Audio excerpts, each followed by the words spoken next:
Hello friends, today we are going to study about the cultivation of cash crops. So let us recall few points which we did it in the previous video. So we studied about the revenue system. In the previous video we studied about the revenue system which was introduced by English East India Company. Now what were the different revenue systems which were introduced by them? It was permanent settlement, Mahalwari system and Rotwari system. And we also came to know that if the farmers or the peasants they failed to give the tax or the amount or the share which they were supposed to give, then the land was also taken away from them. So in this way, lot of land was also collected in the hands of the Britishers. Now in this video we shall be talking about the cultivation of cash crops. Now as a result there was industrial revolution in England. Okay, so what happened, that the demand of commercial crops, it was increased a lot. And what was these commercial crops? Some of them were like tea, coffee, indigo, jute, oil seeds, sugarcane, mulberry, rubber, and so on. So these were some of the cash crops which were of great demand in England. Now these cash crops were to be grown in large estates, and these estates were named as plantation, and these plantations were owned by the Europeans. Now the tea plantation which was set up in Assam, Bengal and Kerala, while you see this indigo, poppy and jute, these were some of the processing units. Why? Because after the harvesting of this indigo, poppy and jute, it had to be processed to be used. So then it needed some processing units, and it was in Bengal and Bihar. Now these planters actually they wanted that these land, there were many tribal people and landless laborers who used to work on salary based for these English people. And as the time passed, this practice was going on, and as a result what happened, the food grains which were not given priority at all, that started the production of such food grains, they started declining, and there was a great shortage of food supply. And that is why the peasants and the farmers and even the other people, they were in great problem, because the English East India Company people, they were only interested in the growing of the cash crops, because they were not in scarcity. So nobody cared about the growing of the food grains. So as a result what happened, that lot of shortage of the food supply had occurred. Now let us see that the indigo plantation which was going on, let us know something about the indigo. Now the leaves of this, you can see the plant. Okay, it is the indigo color, and these leaves of the plant were produced and was blue in color, and it was processed. After being harvested, it was processed, and it was used to dye the clothes. And it was the most color fast natural dye. It used to color the cloth, and it was a very natural dye, and it was also compatible with all types of natural fibers, means the different types of fibers were there. So it was very comfortable to be used for all types of fibers, and that is why, and it was also used with different combinations. So it was a combination with other dyes to produce the wide range of color. So it was of great importance. Now let us see that what did they do with this indigo plantation. So it is, as we came to know, that it is a natural blue dye, and the plant, it had to be extracted, and then it was processed, and then only it could be used for the coloring of the cloth.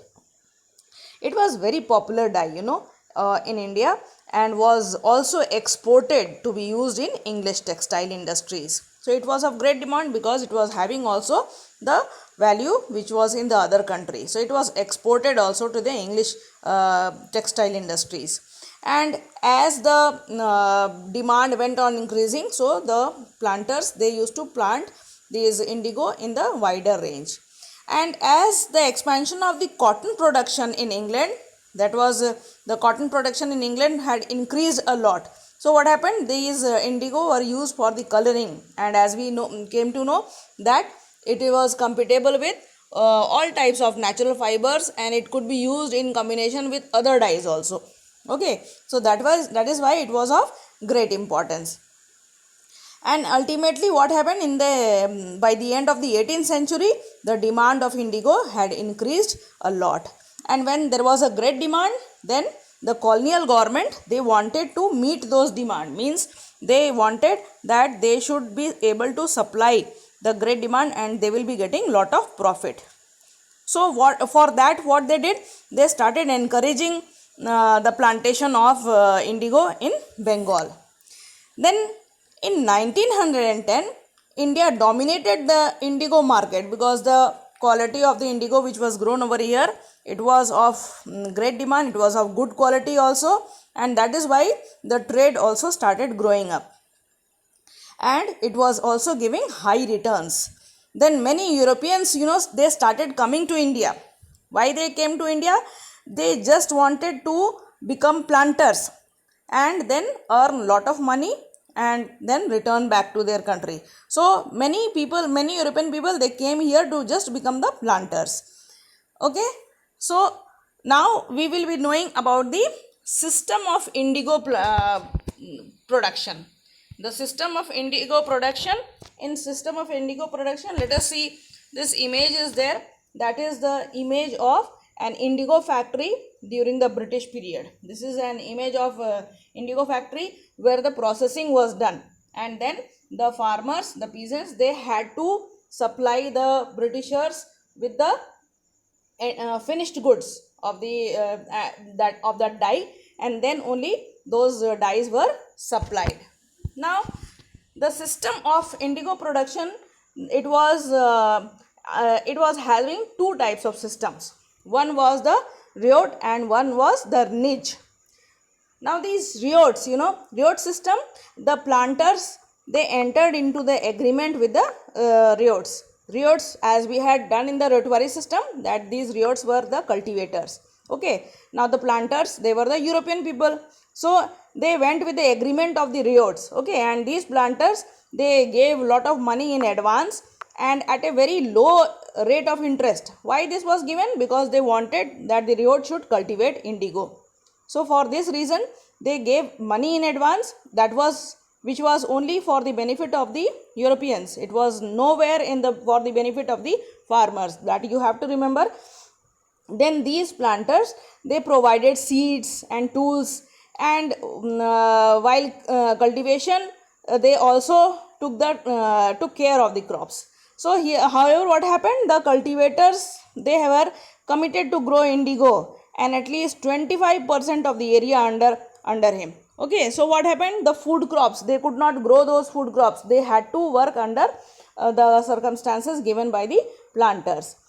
Now once the indigo was harvested and delivered to the planters, then again the new loan was given to the peasants to plant the second harvesting of the indigo. In this way the cycle used to go on. It was never ending cycle. This cycle had to go on, because after harvesting of the indigo for one time, again a new loan was given, again the same process. So in this way it was never ending process. And what was the objective? The planters who had come from Europe, and they were planters over here in India also of the English East India Company, they all were busy with the plantation and wanted to earn maximum of the profit. And for planters, they used to choose the best the areas where the best soil was available, and due to this cycle of plantation, again and again it exhausted the soil. So what happened? Wherever after the harvesting of the indigo, the farmers, they were not able to grow any food crops properly over here. Supposing growing of rice on the same piece of land, it was not possible, because the quality of the soil, the fertility of the soil had by the time had declined a lot. And there was no such investment also done on the land, because the people who were the peasants or the farmers, they were very poor, they could not make any investments, and the planters, they were least interested in the food crops, they were only bothering for the this cash crops. That was indigo right now. Okay, then the next system is the niche system. This was another system of the indigo cultivation, and here the planters, they what they did, they rented the land to grow the indigo. Okay, they did not had their own land, so they used to rent the land for growing the indigo, and they personally owed the equipment. Here the farmers, they were not having the farmers, they were not self sufficient, so they used to provide them with plows, carts and other equipments which were required for the production. And then of course the transportation of the indigo, production, wages, all these things were given by the planters to the peasants who were growing the indigo. And see this niche system, if you talk about, then there was a great disadvantage of this system, that the planters faced difficulty in acquiring large compact blocks of land to expand indigo production. Why? Because indigo plantation also involved heavy investments in the terms of purchasing and maintenance of the plows and bullocks. So these all required lot of investments, and they could not even supply these peasants as there were shortage of labor also, so they had to do according to the facilities which were available. Okay, now because at the same time, the farmers were encouraged in the cultivation of the rice, means there were small pieces of land which were left, and for that they were busy in the cultivation of rice also. So here in niche system, there were some difficulties which even the planters used to face for the cultivation of indigo. Now this indigo plantation was there, we came to know that there is shortage of food grains, and then cultivation of cash crops was the main objective. Now let us know about the indigo rebellion. Now indigo rebellion, if you talk about rebellion, you understand when someone goes against the system. Okay, so here because the farmers who were working over here, were they comfortable? No, because they could not even grow the food crops, and then the wages which were given to them, that was also very less. Whatever support they were getting, that was for the investment. Whatever some amount of money were given in advance, all those were only for the investment for the cultivation of the indigo, for these cash crops, you can say. Okay, now this indigo rebellion, it was in 1859 to 1860, and it was directed against the European planters who had exploited and had purchased the peasants for a long time. Means it was an endless cycle, one after the other the harvest was going on. So this indigo rebellion had been for those reasons only. Now the riots refused to pay the rent, and then attacked planters and gomthas and destroyed indigo factories. Then even the women participated very actively and in this rebellion, and it was of course against the indigo planters. Then surprising aspect of the rebellion was that it got support from the Bengali educated classes. Now these Bengali educated classes, they were a great support in the rebellion of this indigo plantation, or you can say indigo rebellion which was going on. And it was the farmers, they got morally boosted up. And otherwise these Bengali educated classes, they never showed such interest in the fields of the peasants movements. Okay, so this was a great support to them. And then the newspaper reporters also were given reports against the or you can say the forceful implementation of the rules by the planters. Now in some places like local zamindars and the village headmen, they were forced to sign the contract with the indigo planters. And then these in some places what happened, these riots also were mobilized, means they were moved from that one place to the other.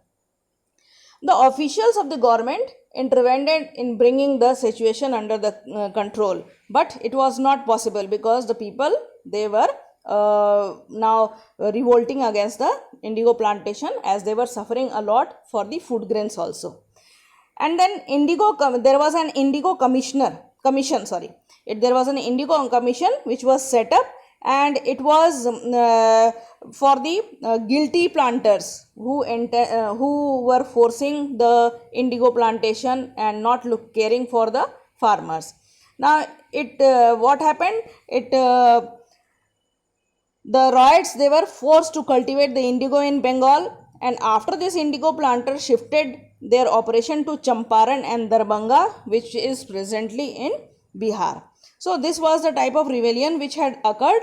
And then in 1866 to 1868, this Darbhanga and Champaran in Bihar, that was strongly agitations were there by the Neel farmers. Neel farmers here means the indigo farmers. The farmers which were growing the indigo. Now, final blow to the indigo plantation was also discovered by the synthetic dye. And then there was one synthetic dye which has also started being grown, and it was a great competition between the indigo which was being grown. Now, this indigo plantation, it continued in Bihar, and in 1917, Mahatma Gandhi, he visited Champaran, and then he came to know about the conditions of the farmers and what was the ground report of the or the happenings which was happening for the indigo plantation, and why the people were rebelling, what difficulties they were facing. And then this he visited Champaran, and it was marked as a great movement against the European people for the indigo planters. And then this Neel Darpan, there was one Neel Darpan. It is a book, and it was nothing else but it was the mirror of indigo. This was a book which was written by Dinbandhu Mitra. It was written in 1958 and 59, and for the indigo farmers in Bengal. So this is all in this chapter. I hope you must have understood. We dealt with the colonization of India, and then ruling the rural areas. That means how these areas were being ruled and how did the farmers suffer under the English East India Company. Hope you must have understood. You must go through the same portion in your textbook as well. So for the better understanding, as I have been telling you repeatedly every time, so I hope you will be able to get back to the facts which was there. If you have any problem, then you can ask me. Thank you.